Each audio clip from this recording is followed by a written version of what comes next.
Hello everyone, ये हमारा physics का लेक्चर नंबर 3 है और अध्याय नंबर 10। ठीक है, जो हमारा क्या है, गुरुत्वाकर्षण।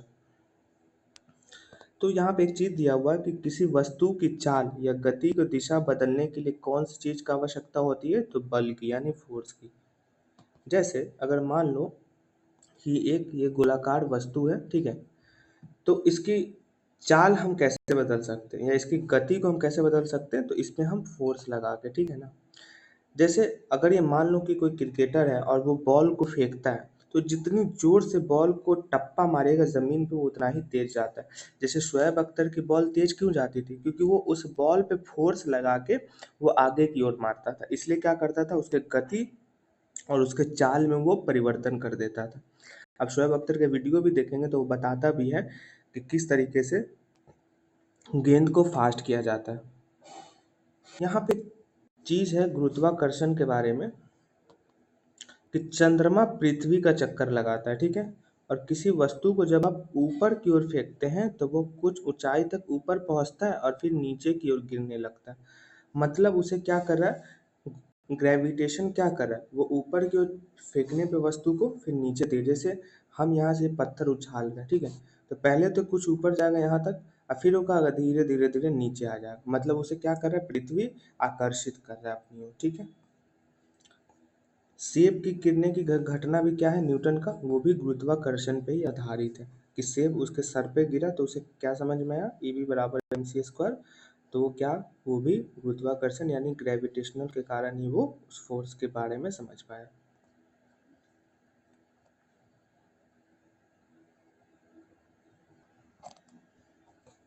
अगला है कि जो वस्तु जो वृत्ताकार पथ में गतिशील रहता है वह बल केंद्र की ओर लगता है, उसे क्या कहते हैं, अभिकेंद्र बल। जैसे यहाँ पे एक है चीज और यहाँ से हम क्या करते हैं, किसी चीज को गति कराते हैं, तो एक गति हो रहा है, कहाँ से हो रहा है, ये केंद्र से हो रहा है, तो इसे हम क्या कहेंगे, अभिकेंद्र, ठीक है।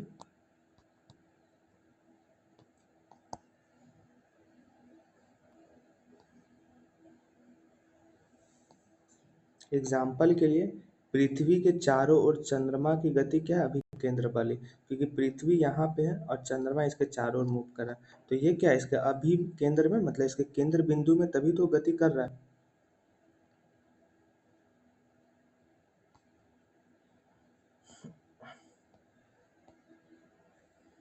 अगला है कि पृथ्वी की अपेक्षा सेब का द्रव्यमान नगण्य होता है यानी शून्य होता है।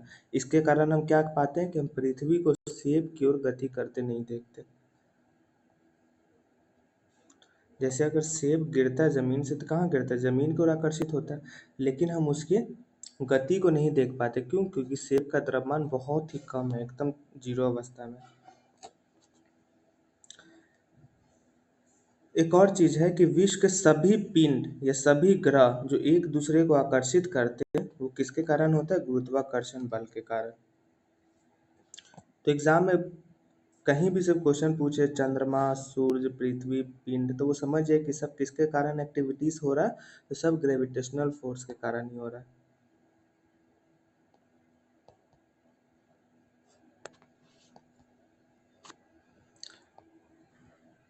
अब न्यूटन के बारे में कुछ इंपॉर्टेंट चीजें देख लेते हैं, आजकल बहुत ही डिटेल में क्वेश्चन आ रहा है।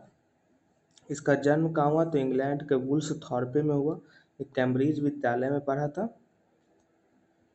और प्लेग फैलने के दौरान ही इसके ऊपर सेब गिरा था, तभी जाके ये सेब की घटना से इन्होंने ग्रेविटेशनल फोर्स के बारे में बताया। कहाँ पे सेब गिरा था, तो वही कैम्ब्रिज यूनिवर्सिटी में, ठीक है।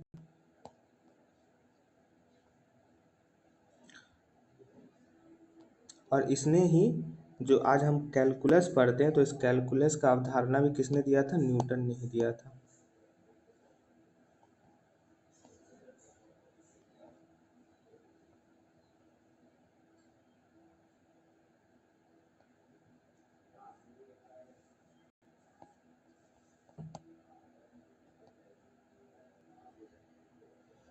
अगला इम्पोर्टेंट है कि न्यूटन ने, कैपलर ने जो 3 नियम दिए थे ना, उसी का तीसरा नियम का उपयोग उसने गुरुत्वाकर्षण बल के लिए किया कि जितना भी पृथ्वी का गुरुत्वाकर्षण बल है दूरी के साथ घटता जाता है।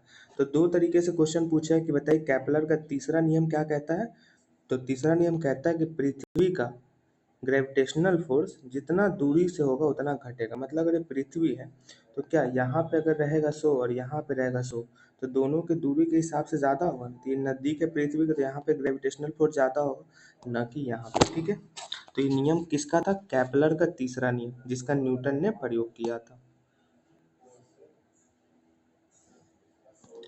अगला है कि गुरुत्वाकर्षण का सार्वत्रिक नियम क्या कहता है? तो ये कहता है कि हम दो पिंडों के बीच लगने वाला बल उनके द्रव्यमानों के गुणन के समानुपाती है। मतलब कि अगर ये दो पिंड है ए और इधर बी, ठीक है, तो इसके बीच जो द्रव्यमानों की स्थिति होगा ना, उसके गुणनफल का क्या होगा? समान अनुपात में होगा। उसे हम क्या कहेंगे? सार्वत्रिक नियम। अगला है जी यानी ग्रेविटेशनल का एसआई मात्रक क्या है? तो एन एम स्क्वायर के जी पर स्क्वायर। ठीक है, जी का मान कितना होता है ये सब इम्पोर्टेंट है। 6.673 इंटू 10⁻⁻11 एन मीटर स्क्वायर के जी पर स्क्वायर। ठीक है,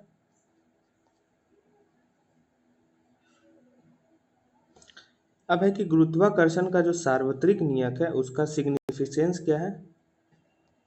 तो यह हमें पृथ्वी से बांधे रखने वाला बल है। मतलब हम पृथ्वी से किस तरीके से एक्टिविटी फॉर्मेशन करते हैं। यह पृथ्वी के चारों ओर चंद्रमा की गति के लिए महत्व रखता है। यह सूर्य के चारों ओर ग्रहों की गति के लिए महत्व है। यह चंद्रमा तथा सूरज के कारण जो ज्वार भाटा उत्पन्न होता है उसके लिए भी क्या है? सार्वत्रिक नियम की ही आवश्यकता होती है। तो ये आप चारों का चारों लाइन याद रखेंगे, एग्जाम में सीधे पूछ देगा।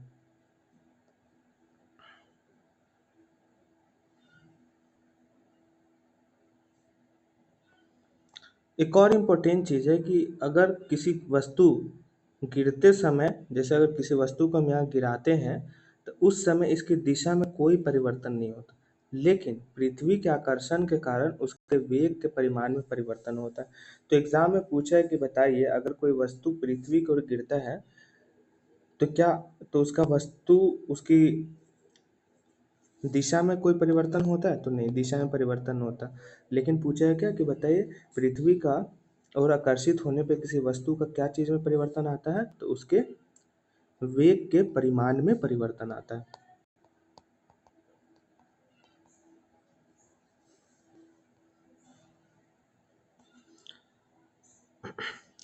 पृथ्वी की त्रिज्या ध्रुवों से विषुवत वृत्त की ओर आने पर बढ़ती है। मतलब ये पोल है यानी ध्रुव पोल और ये इक्वेटर यानी विषुवत रेखा। तो पृथ्वी की जो त्रिज्या होगी तो ये जब ध्रुव से विषुवत रेखा की ओर आएगी तो इसकी त्रिज्या का आकार बढ़ेगा। मतलब इसका आकार ऐसे भी देख लो कि त्रिज्या का आकार इसका बढ़ा हुआ मिलेगा। ठीक है,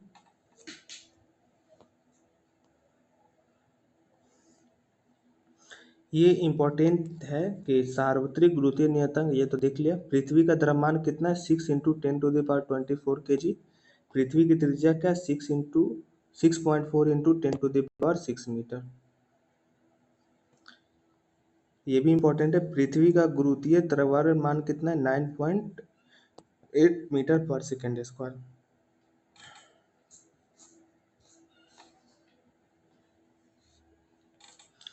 अगला है कि कागज धरती पर पृथ्वी की अपेक्षा कुछ देर से पहुंचती है। नहीं नहीं सॉरी, कागज धरती पर पत्थर की अपेक्षा कुछ देर से पहुंचती है। ऐसा क्यों होता है? क्योंकि वायु का प्रतिरोध होता है। मतलब कि अगर ये कागज है और ये पत्थर है, ठीक है, अगर ये दोनों पृथ्वी पर पहुंचता है तो पहले पत्थर पहुंच जाता है, ये नहीं पहुंचता। ऐसा क्यों होता है? क्योंकि वायु उसके साथ प्रतिरोध की घटना करती है। तो यहाँ से हमें समझ में आया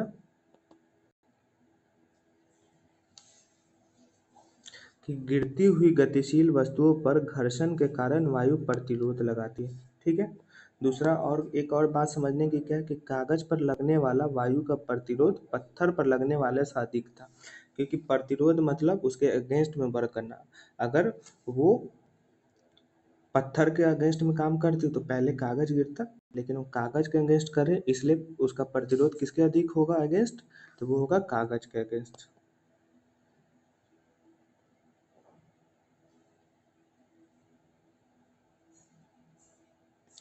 और यहाँ पे एक और चीज़ दिया हुआ कि यदि यही हम प्रयोग कांच के जार में करें, मतलब हम खुले आसमान में नहीं, स्वतंत्र अवस्था में नहीं, अगर हम किसी कांच के दर में करें जिसमें से हवा निकाल दी जाए तो कागज तथा पत्थर एक ही दर से गिरेंगे। हमने पहले भी बताया था कि जैसे ही हम कोई चीज़ अटैच कर देते हैं तो क्या होता है कि वो अलग अलग असमान व्यवस्था में गिरती है। लेकिन जहाँ पे स्वतंत्रता अवस्था हो, यहाँ पे हवा निकाल देने की बात की गई है, मतलब यहाँ पे अब क्या होगा, यहाँ पे कोई चीज़ गति नहीं करेगा, और जब गति नहीं करता है तब कितनी भी भारी से भारी और हल्का से हल्का चीज़ को एक साथ गिराएंगे तो दोनों समान अवस्था में गिरेंगे।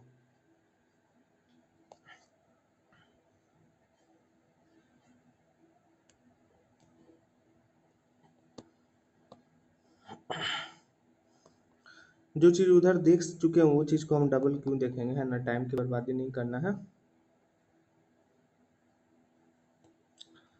अगला है द्रव्यमान। तो किसी भी वस्तु का द्रव्यमान हमेशा सेम होगा, बस इतना ही याद रखना है।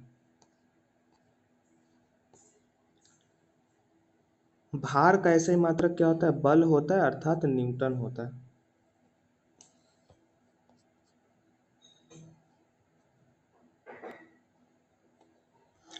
उसके अलावा कि वस्तु का द्रव्यमान हमेशा समान रहता है, अभी हमने देखा, लेकिन वस्तु का भार स्थान पे निर्भर करेगा कि वो पानी में है, कि पृथ्वी पे है, कि बादलों में। वो जिस स्थान पे रहेगा उसी हिसाब से उसका भार नियंत्रित होगा, ठीक है ना।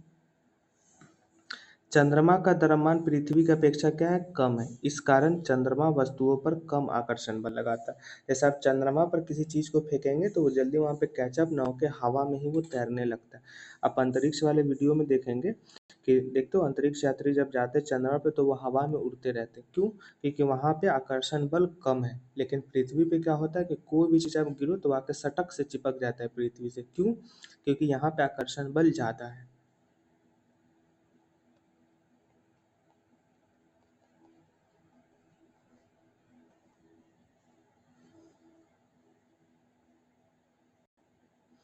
यहाँ पे कि जब आप शिथिल रेत पर, मतलब कोई रेत है शिथिल अवस्था में है, तो उस पे क्या होता है, बल या आपके शरीर का भाग आपके पैरों के क्षेत्रफल के बराबर क्षेत्र पर लगा रहता है, मतलब शिथिल अवस्था। लेकिन जब आप लेट जाते हैं तो क्या होता है, बल आपके पूरे शरीर के संपर्क में आ जाता है, और ये बल पूरे रेत पे जहां तक आपका बॉडी का रहेगा वहां तक बराबर रहेगा। तो इससे हम क्या समझते हैं कि समान परिणाम के बलों का भिन्न भिन्न क्षेत्रफलों पर भिन्न भिन्न प्रभाव हो सकता है। मतलब जितना क्षेत्रफल गेन करेंगे उसी के हिसाब से आपके भार का, जैसे ये शिथिल था ना, तो यहाँ पे मानव ही है, लेकिन जब मानव खड़ा था तो उसका क्या था, कम था। लेकिन जब वो लेट गया तो क्या हुआ, पूरे शरीर पे लग गया। मतलब वो एक ही मानव, लेकिन जितना उसने क्षेत्रफल ग्रहण किया उसी क्षेत्रफल के हिसाब से क्या हुआ, उसको बल का अनुभव करना पड़ा, ठीक है। एक चीज ये भी पूछ चुका है बीपीएससी में कि रेत पर प्रणोद का प्रभाव लेटे हुए की अपेक्षा खड़े होने की स्थिति में अधिक है। मतलब कि उस पे जो प्रणोद यानी जो बल का अभाव है वो लेटेंगे ना उससे ज्यादा आपको खड़े होने पे ही लगेगा, ठीक है। दाब का ऐसे मात्रक एन मीटर पर सेकेंड स्क्वायर, और इसका पास्कल भी होता है जिसे हम पीए से व्यक्त करते हैं।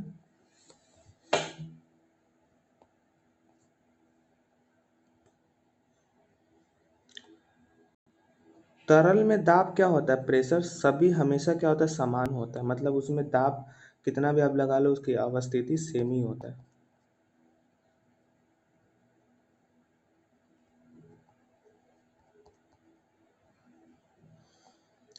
अगला इंपॉर्टेंट है कि उत्प्लावकता, इसके इंपॉर्टेंट चीजें देखते हैं।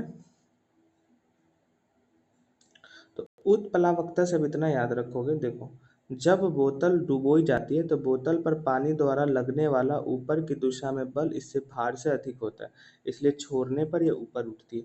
मतलब उत्प्लावकता में आप याद रखना कि कोई भी चीज हो, उत मतलब ऊंचाई पे आ जाना, प्लावकता मतलब पंपिंग करना, ठीक है। तो यहाँ पे हम समझने के लिए करें, एग्जाम हमें पास करना है, बाकी मैं क्या बोल रहा हूँ बस उस पर आप ध्यान दीजिए कि एग्जाम में भूलेंगे तो यही सब बातें याद रहेगी। तो यहाँ पे दिया हुआ कि बोतल डुबोए जाने पे, तो मान लो कि पानी की मात्रा है, ओके, तो यहाँ पे हम बोतल डुबोते हैं तो क्या होता है, इसमें पानी भरने लगती है और जब हम छोड़ देते हैं तो क्या ऊपर में उभरा हुआ लगता है, मतलब क्या उच्च प्लावकता, मतलब ऊपर की ओर वो पंपिंग करने लग रहा है। ठीक है, बस इतना ही याद रखना है।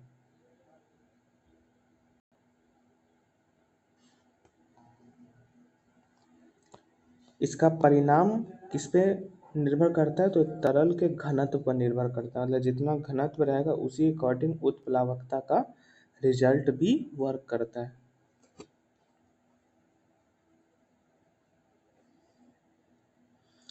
इसी प्रकार द्रव के घनत्व से अगर कम घनत्व की वस्तुएं द्रव पर रहती है तो क्या करती है, तैरती है, लेकिन जब द्रव के घनत्व से अधिक घनत्व की वस्तुएं द्रव में रहती है तो डूब जाती है। मतलब ये पानी है, ठीक है। और अब क्या करते हो ना, इसके घनत्व से अगर इसमें आप बोतल फेंकते हो, ठीक है, तो बोतल का घनत्व क्या होता है, कम होता है, तो क्या होता है, तैरने लगता है खाली बोतल। या वो छोड़ो, कागज भी फेंकते हो तो क्या होता है, तैरने लगता है ऊपर की ओर। लेकिन जब आप इसी में पत्थर फेंकते हो तो क्या होता है, डूब जाता है। ऐसा क्यों होता है, क्योंकि उसके घनत्व के कारण।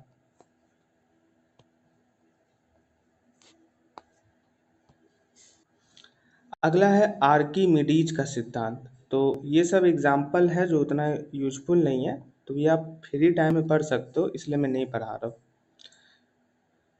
तो आर्किमिडीज क्या कहता है, ये कहता है कि हम जब किसी वस्तु को किसी तरल में पूर्ण या आंशिक रूपों से डुबोते हैं तो वह ऊपर की ओर दिशा में एक बल का अनुभव करता है, जिससे वस्तु द्वारा हटाए गए तरल के भार के बराबर होता है।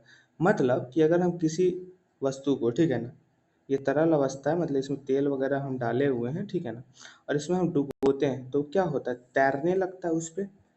ठीक है, ऐसा क्यों होता है, क्योंकि वह तरल के भार के बराबर होता है। ठीक है। आर्किमिडीज क्या था, तो एक ग्रीक वैज्ञानिक था और इन्होंने ही नहाने के टब में घुसने पर बाहर फोर्स लगता है बताया था। वे सड़कों पर यूरेका यूरेका चिल्लाते हुए भागे, जिसे कहा कि मैंने पा लिया पा लिया। ठीक है ना। ये भी पूछ सकता है कि बताइए कि किसने आर्क हाँ बोले कि नहीं, इतना नहीं बोलेगा ये सब।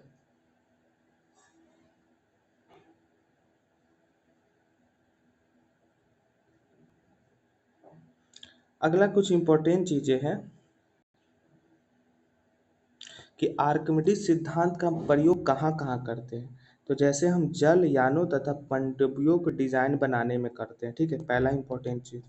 दूसरा, हम दूध मापने के लिए जो हम पदार्थों का इस्तेमाल करते हैं उसमें भी आर्किमिडीज सिद्धांत का ही उपयोग लाते हैं, ठीक है, उसकी शुद्धता मापने के लिए।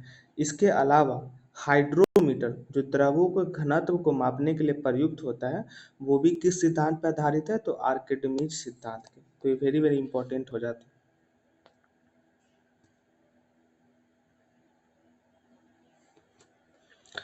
आपेक्षिक घनत्व क्या होगा, विभिन्न पदार्थों के लिए विभिन्न विभिन्न होगा, मतलब अलग अलग चीजों के लिए अलग अलग होगा। घनत्व का मात्रक क्या होता है, तो किलोग्राम प्रति घन मीटर। तो ये हमारा इंपॉर्टेंट चीज था। अब ये भी देख लेते हैं। किसी वस्तु का भार भिन्न भिन्न स्थानों पर भिन्न भिन्न हो सकता है, लेकिन उसका द्रव्यमान स्थिर रहता है, जो हमने ऊपर में देखा भी। सभी वस्तुएं किसी तरल में डुबाने पर किस बल का अनुभव करेगी, उत्प्लावन बल का। जिस द्रव में वस्तुओं को डुबाया जाता है उसके घनत्व से कम घनत्व की वस्तुएं द्रव की सतह पर तैरती है। मतलब जिसका घनत्व कम होगा वही तैरेगा, जिसका घनत्व अधिक होगा वो डूब जाएगा। ठीक है। अभ्यास प्रश्न में कुछ इंपॉर्टेंट चीज तो मुझे नहीं लग रहा। हाँ, ये क्वेश्चन नंबर 6 बनाइएगा।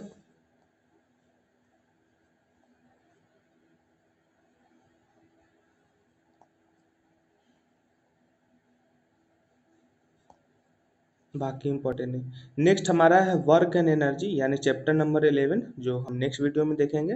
तब तक के लिए थैंक यू सो मच।